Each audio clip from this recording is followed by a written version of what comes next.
What is up, everybody? This is Natalie with the Terrain of Estrella, and I bring to you today, what the WTF are my big three?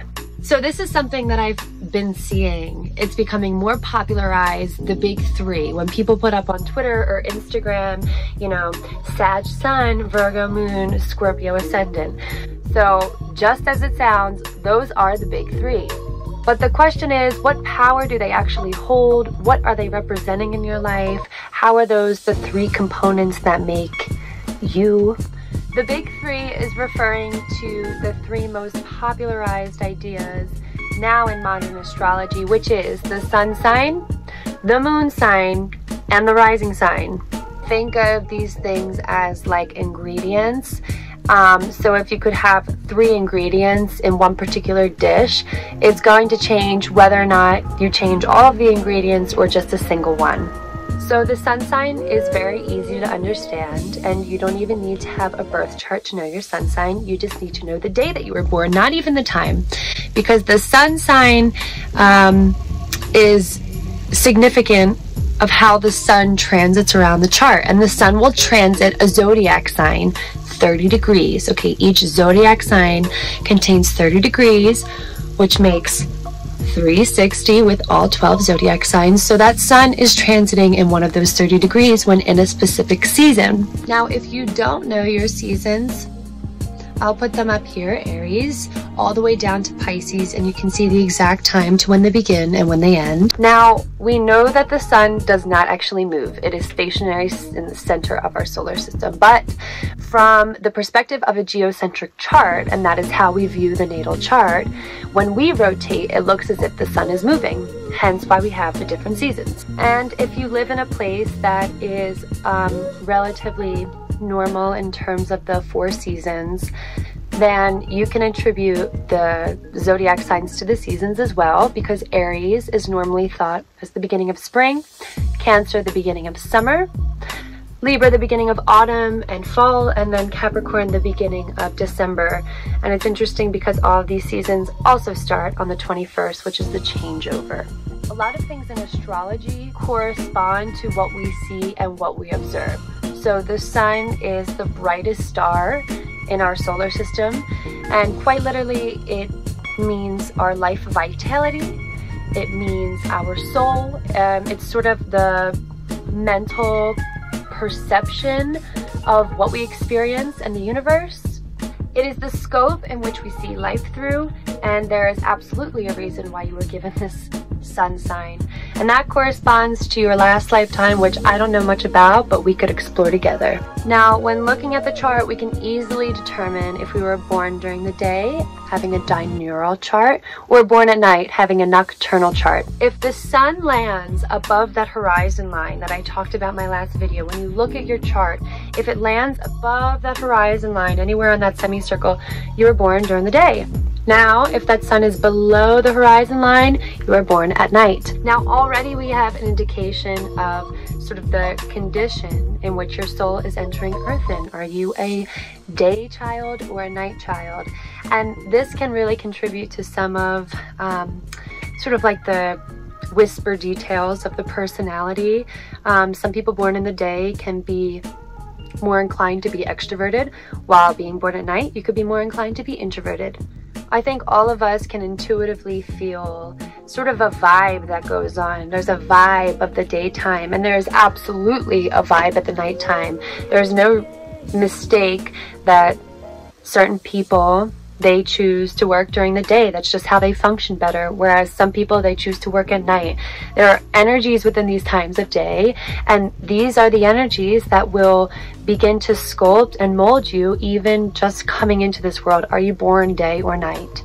Now, the moon definitely has a vibe to it, but that's not dependent on what time of day it is. It's actually dependent on what time of the month it is. Now, it takes the sun a whole year to get through every zodiac sign, all 12 constellations, but it only takes the moon 28 days to make its way around the chart. So even though the sun's influence can change on you depending on what time of day it is, the moon's influence is going to change depending on what phase it is, Can it be a full moon? Can it be a new moon? Can it be gaining light or losing light?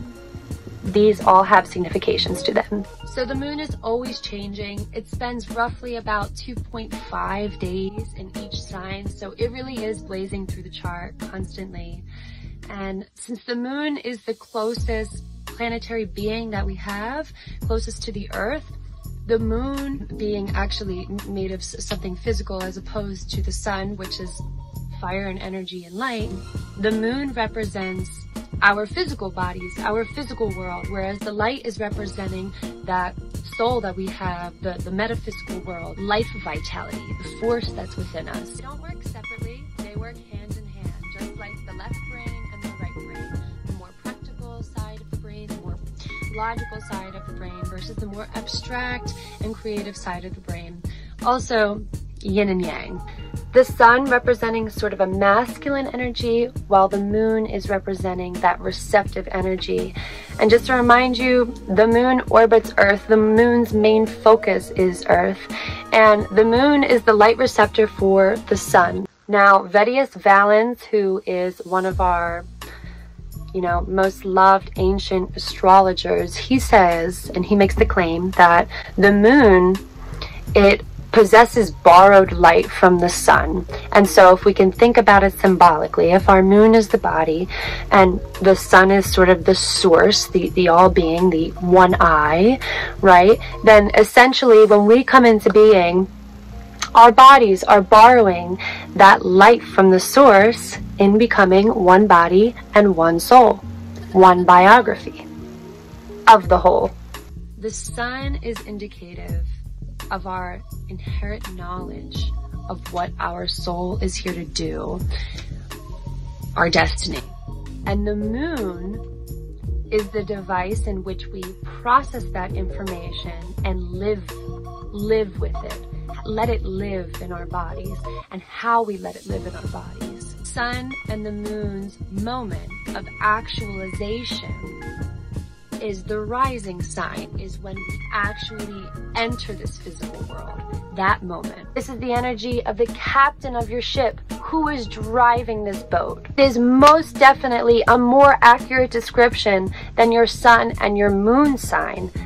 This is the actualization of you. The ascendant sign can also contribute to the way you look.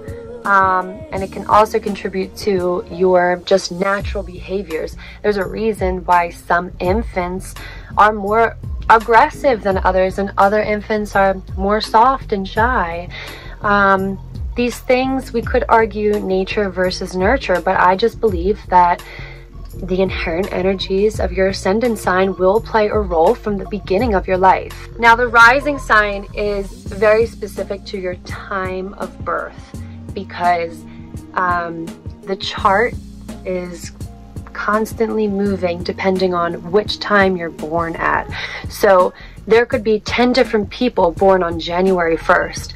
That person in the beginning of the day, that person in the middle of the day, and that person at the end of the day, and the ones in between are all going to have very different ascendant signs. The rising sign plays a very significant role in determining where your houses lie and what energies govern your house, because whatever is at your ascendant, it's going to go into zodiacal order around the chart, and each house will be associated with an energy. Without your rising sign, I wouldn't be able to read your transits, because I need that start line in order to figure out, okay, if the sun is in Aquarius, it can be anywhere on the chart. But if your rising sign, if that first house right there is in Aquarius, then I know that the sun is transiting your first house. We'll get more into houses later. So to recap, we have the sun, which is your soul, your light, right? The sort of driving force of why you're existing in the first place.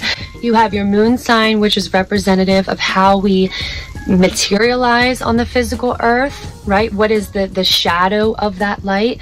How do we receive our own soul's actualizations, and how do we respond to it? And then that rising sign right there is you. The sun sign is the idea that you have in your head when you have a painting. The moon sign is the actual painter who is doing the painting. And then your rising sign is the result, is the aesthetic, is the thing that you have painted. You can also think of the sun and moon as sort of a father and a mother energy or figure, although that doesn't necessarily stand accurate in 2021, because we are living in a day and age where we have all kinds of families with different structures. So I would say to you that the sun sign, that masculine sign, is whatever is like pulling you in an authoritarian sort of way, in a diplomatic way. And then that mother sign is whatever energy is in your life that is guiding you in sort of this like maternal way. So the two luminaries, the sun and the moon, are sort of things that we can only pick up energetically through people, just like this intuitive understanding. But the rising sign is definitely tangible, and we can definitely see rising signs sort of manifest in people's physicalizations. So what the WTF are my big three? We have the sun, the soul, the light, vitality. We have the moon, and that is how we organize or process or respond to that physically. And then the rising sign is the actualization of that, is that like tangible self that is here right now, governed by that particular energy. So what are your big three?